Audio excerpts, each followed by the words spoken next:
Footballers are some of the most hardworking people on the planet. People say the hardest thing to do is become a doctor or get a PhD, but those people clearly haven't tried putting a free kick over a wall of 6-foot men in the top bins. I mean, even getting to be a professional footballer means you're one of the most talented individuals on the planet. And even then, you could end up in some League 2 team. That's just how talented it is at the top. So it's very strange when a footballer that makes it to the absolute top level of football gets branded with the logo of being lazy. It makes no sense. These guys are quite literally the best of the best. It's not that they aren't lazy, you can't be lazy and succeed at this level.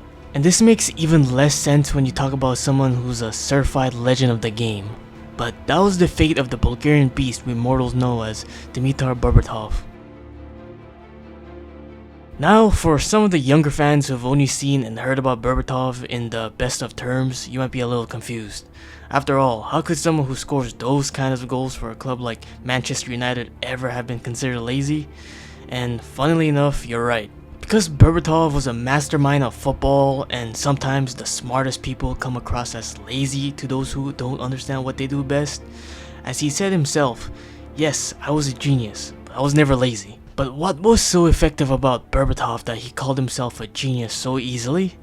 Honestly, most people would probably hate a self-proclaimed genius more than they'd hate someone else. And yet, he won the IFFHS award for European Player's Most Popular Player of the Year in 2010, so clearly he was doing something right. Well, the main thing is that he said himself he was a genius, and that genius translated onto the football pitch a number of ways. First of all, one of the most important things for any striker is to be positionally aware and have positive movement. That means they need to identify the positions on the pitch that are beneficial for them to be in, and then conduct a number of actions from there. Whether it's showing up at the back post for a tap-in or timing a run a bit later to arrive in the box for the cutback, none of these things can happen without a striker figuring out where the ball is going to be and showing up there at the right time. And Berbatov was a master of positioning, always showing up at the right place at the right time. But even when he wasn't going for the ball, Berbatov was always on the move. He constantly made runs that not only put himself in goal-scoring opportunities but stretched the defense and created options for his teammates as well. Then there was one of the most important parts of Berbatov's game, which allowed him to do so much on the football pitch: his first touch. Berbatov had been blessed with the first touch by God himself. Whether it was a long diagonal or a grass cutter, over the top of the defense or his back to a defender, Berbatov just had the ability to bring a moving ball to a dead stop, and it was one of the most incredible things any football fan has ever seen. Then there was his passing. You don't often expect a big passing range from a striker. Their job is to score goals, and they usually stay up top and do that. But because Berbatov was a master of movement and had a brilliant first touch, he often found himself dropping into the second phase of midfield. And to the shock and horror of defenses, he had the ability to make the correct pass. Now, he wasn't Toni Kroos. He didn't have the ability to make every kind of pass known to mankind. But he had the IQ to play the correct pass at the correct time, and he got a lot of assists because of it. The goal scoring obviously goes without saying. Brilliant ball striking from every angle imaginable.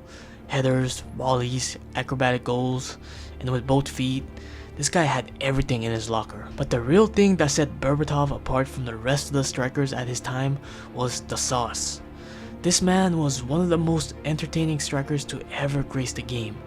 His escapability, the little flicks and tricks, the dribbling, and all that put together with his outrageous control meant that it didn't matter whether he scored or not. For fans, every time he played, he was box office. But if he was that good, where did that lazy mantle come from? Well, to understand that, we have to take a look at his career, how he came up, and how he played all across the world. Dimitar Berbatov was born in a beautiful little old Bulgarian town called Leverkusen in 1981.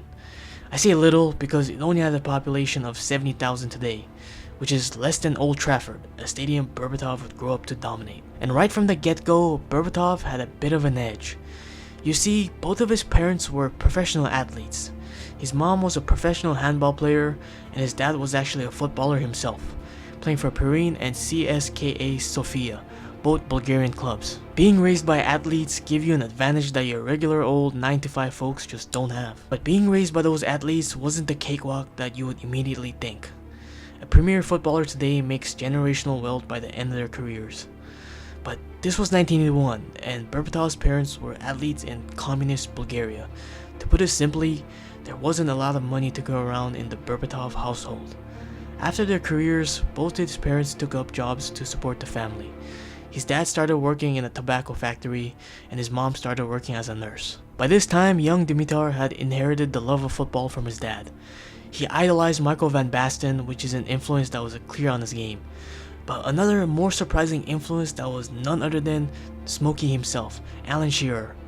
In fact, even in Bulgaria, Berbatov grew up a Newcastle fan and even had an Alan Shearer jersey. Unfortunately, while his parents did the absolute best to provide for their family, times were hard. As a result, young Dimitar didn't even have a football to kick around. Of course, as we all know, simple limitations aren't enough to stop a kid from doing what he loves. Grown-ups might accept defeat, but kids are fearless. And so, a young Berba would kick around anything his little feet could reach. This included stretches where he played with balls made from pigskin and even with a basketball. His mother, Margarita Berbatov, spoke about a time when this practice went south. When Dimitar was very small, he broke the cabinet by accident because he used to kick a basketball around the apartment. Side note, playing with a basketball might actually be the start of his insane first touch. Seriously, have you ever kicked a basketball? They're hella bouncy, and controlling one with your hands is hard enough, let alone your feet. Pretty soon, those feet would have a football to kick, and it happened in the most romantic way possible with his local team. In 1991, Dimitar Berbatov joined the youth academy of his local Blagovgrad team Pirin. Finally, a 10-year-old Berbatov had the opportunity to play football with an actual football, and so began his football journey.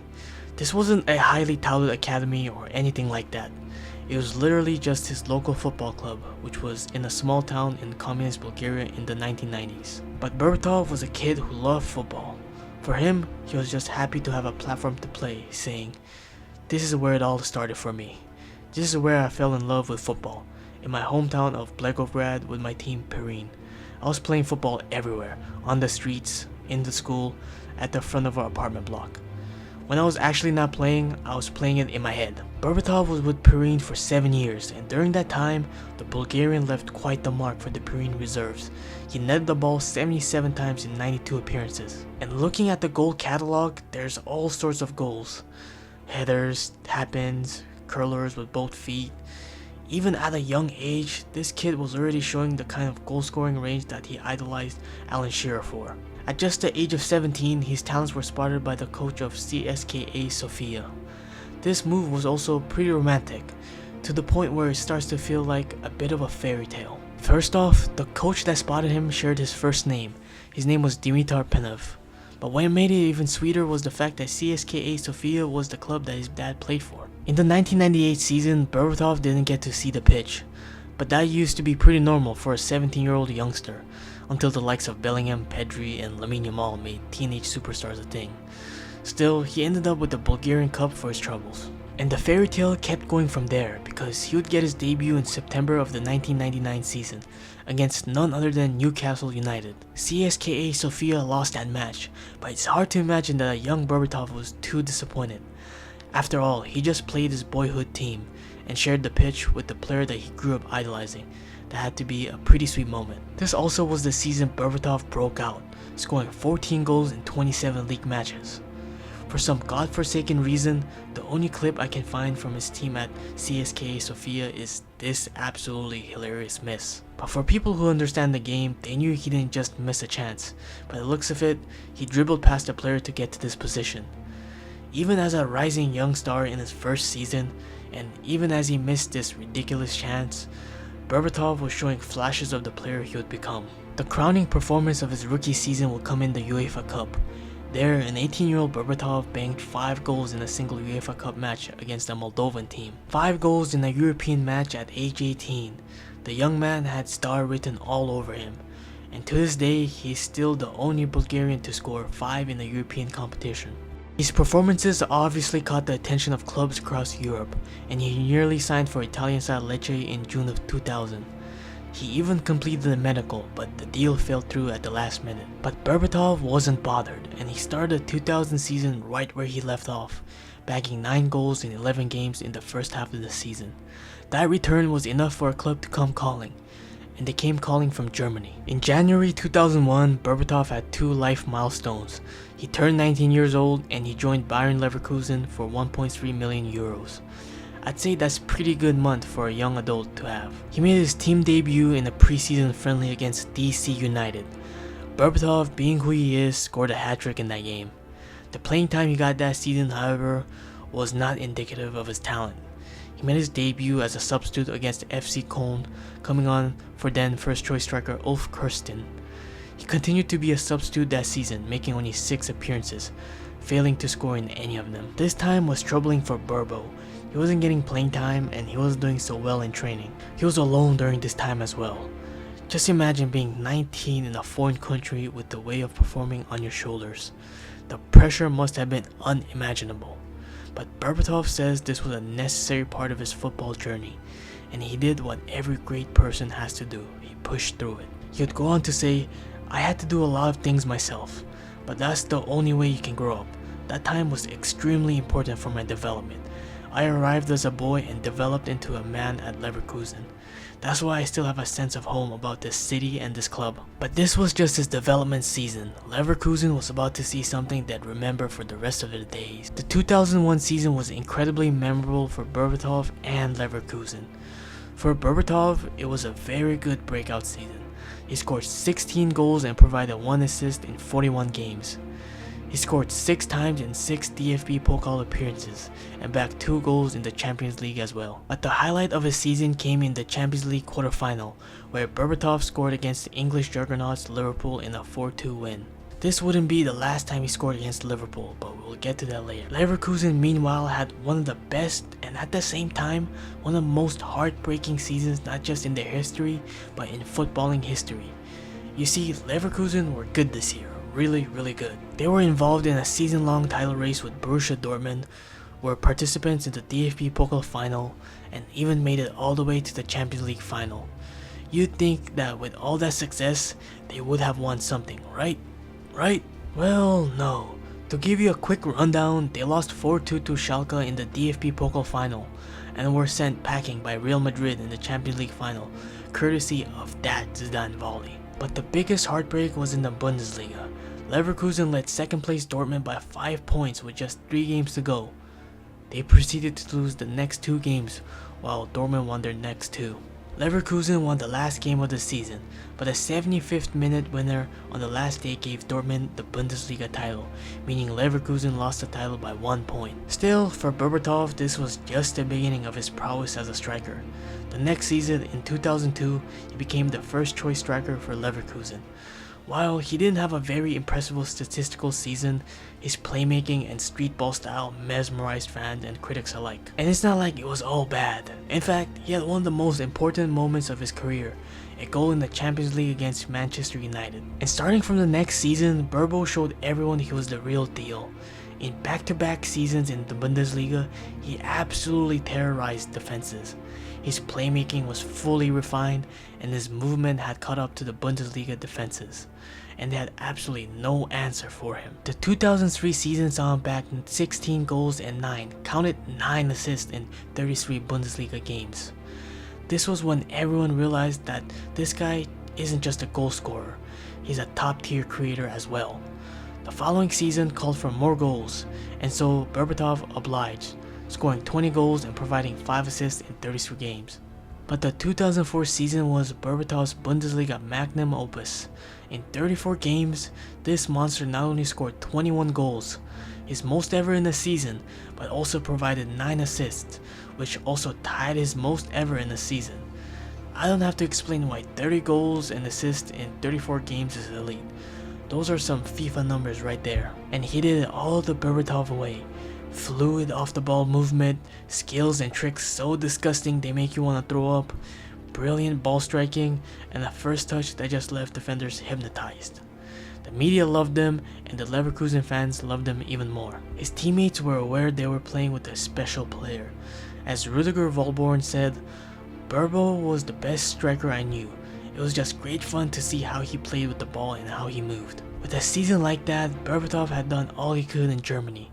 It was time to take on a bigger challenge and brighter lights, and there are few places where the lights are brighter than in London. Berbatov moved to Tottenham Hotspur in 2006 for 16 million euros. As is the case for most players that come to the Premier League, the initial change in pace and physicality troubled Berbo a bit. But just like every other stage of his career, Berba proved he was a fast learner. Almost immediately, he developed a strong partnership with teammate Robbie Keane. In fact, the two of them were so synced up that they both won Player of the Month award in April 2007. The UEFA Cup was also where he really shined, scoring 7 times and setting up his teammates 3 times in 10 games. Tottenham crashed out against Sevilla, but he made his mark all the same. And he didn't do too shabby in the Premier League either. People might look back on this season and wonder how he made it into Premier League Team of the Year with just 12 goals in 33 games, until you see he dished out 9 assists too. Like I said, he was an incredible passer and playmaker, and even Premier League defenses couldn't figure it out. This, however, wasn't Germany, where the stars are adored and appreciated by the media. This was England, where even the likes of Cristiano Ronaldo and Wayne Rooney would regularly get criticized. And this is where the questions about Berbatov's work ethic off the ball start to be raised. They needed something to stick to him, and they ran with the first thing they got.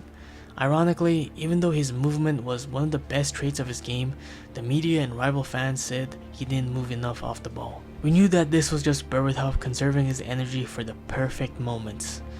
By his own admission, Berbatov realized how physical the Premier League was, and he knew he had to adjust his game to a more cerebral style to survive and succeed. I needed to adjust myself for the speed of the Premier League and the physicality of it.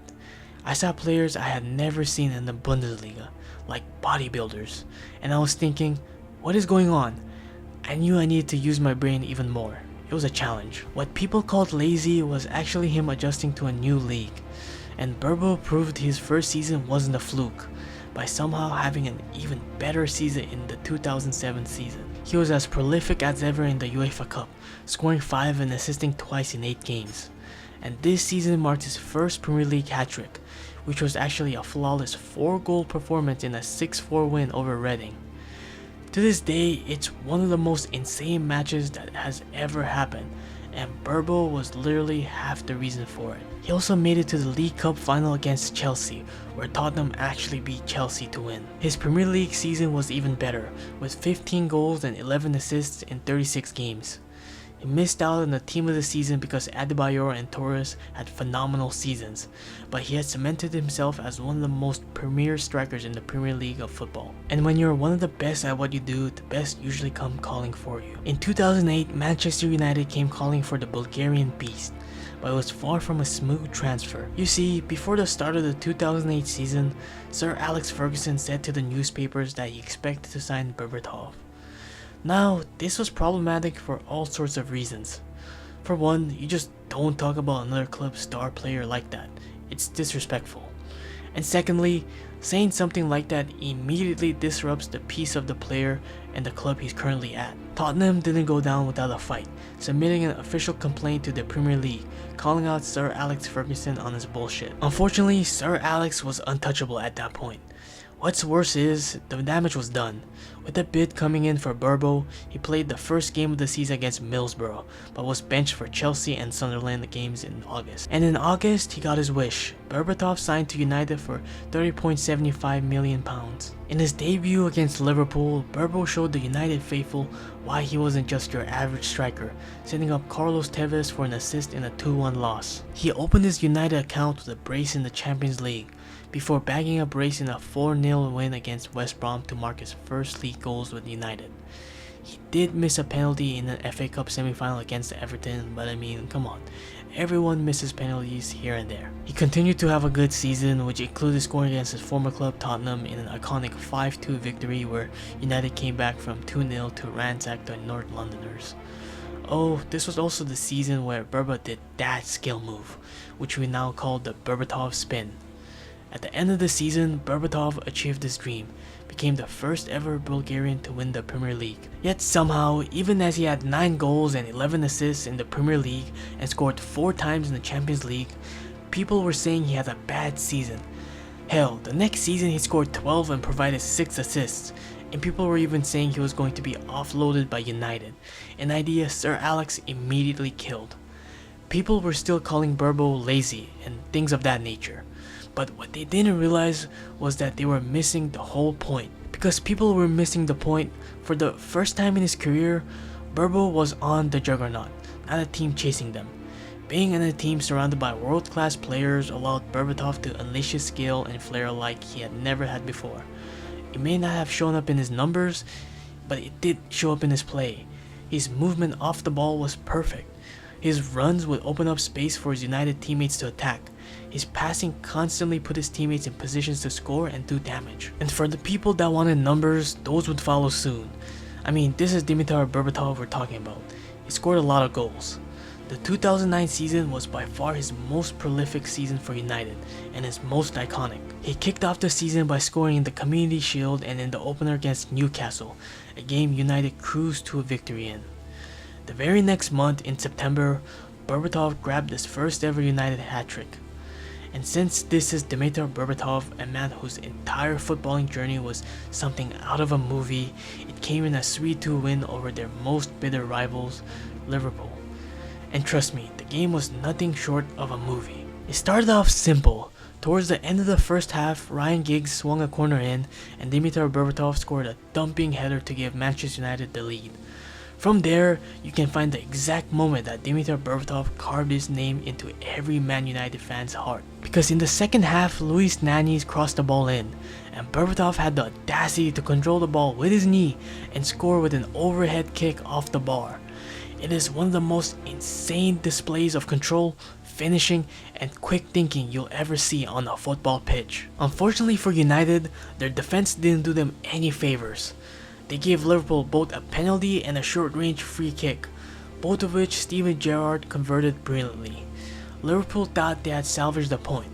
What they didn't know was this was Berbatov's fairy tale, not theirs. In the 84th minute, O'Shea crossed the ball into the box, and guess whose Bulgarian head was there to dump it home? Berbatov sealed his hat-trick, the victory, and his status as a United icon.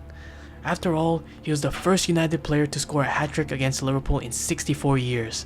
That deserves icon status. And somehow, this wasn't even the highlight of his season, because just 2 months later, this Bulgarian madman put 5 goals past Blackburn. He scored another hat-trick against Birmingham City a couple months later, making him the first United player since Van Nistelrooy to score 3 hat-tricks in a season. Berbatov scored 20 Premier League goals that season, getting him the Golden Boot and earning him a spot in the Premier League Team of the Season. United won the league again, and Berbatov was on top of the world. From there, however, things went downhill. No one could have predicted the next season would have been Berbo's last at United, but it was. A young Danny Welbeck was gunning for a spot, as was Chicharito. His injuries didn't help, and neither did Sir Alex's tactics suiting a striker with a better work ethic, as the English papers would probably say. As a result, Berbatov didn't see much of the field that season, showing up in just 12 of United's Premier League games. He made the most of his appearances though. He scored 7 times, which included a hat-trick against Birmingham City. The next match, however, showed United fans that even though they didn't want it to end so suddenly, Berbo's time at United was coming to an end. After going 2-0 down to Blackburn, Berbatov scored 2 quick-fire goals to put United back level. It felt like the Liverpool game. Berbatov would find a way to pull United through and win the match. But even fairy tales have sad moments. United ending up losing that match 3-2, and Berbatov was never the same after that. He clearly couldn't hack it at United anymore. He needed a fresh start. And even though there was supposed offer from Bayern, Berbo ended up staying in England. He had one last rodeo in him. Berbatov moved to Fulham in 2012 for an undisclosed fee, and he had a pretty swell time there. It turned out that Berbo wasn't fully washed, but he still had one great season in him, and it was pretty great. He started by scoring a brace in his home debut for Fulham, before scoring twice and setting up another goal in an epic 3-3 draw with Arsenal. Then as the year came to a close, we got another iconic Berbo moment. After scoring against Southampton, he took off his shirt to reveal the message, "Keep calm and pass me the ball." He obviously got a yellow card for that, but it was so worth it. He continued his brilliant season by helping Fulham beat 2 of their London rivals, scoring once against former employers of Tottenham and scoring twice against QPR. He ended the season with 15 goals and 3 assists in 33 games, which is far from washed. The next season was much less rewarding, unfortunately. Fulham were awful, the coach was fired, and Fulham actually released Berbatov, who was snatched up by AS Monaco to fill in for then injured Radamel Falcao. In 2014, Berbatov replaced the injured Radamel Falcao for Monaco. He filled in a role for them, and he was very good at it. This was a different stage in his career now, and he accepted his role there. And the Monaco players, fans, and even Monaco's president loved him for it, saying, "He is clearly among the greatest strikers who have played for Monaco." And he said this even though Berbo only played there for a season and a half. That's how mesmerizing he was as a player and as a person. After Monaco, he had short stints at PAOK and Kerala Blasters, but he was way past it by then. After not having a club for a year and a half, the Bulgarian legend finally called it quits in 2019. If there was a Streets Won't Forget 11, Berbatov would be their starting striker.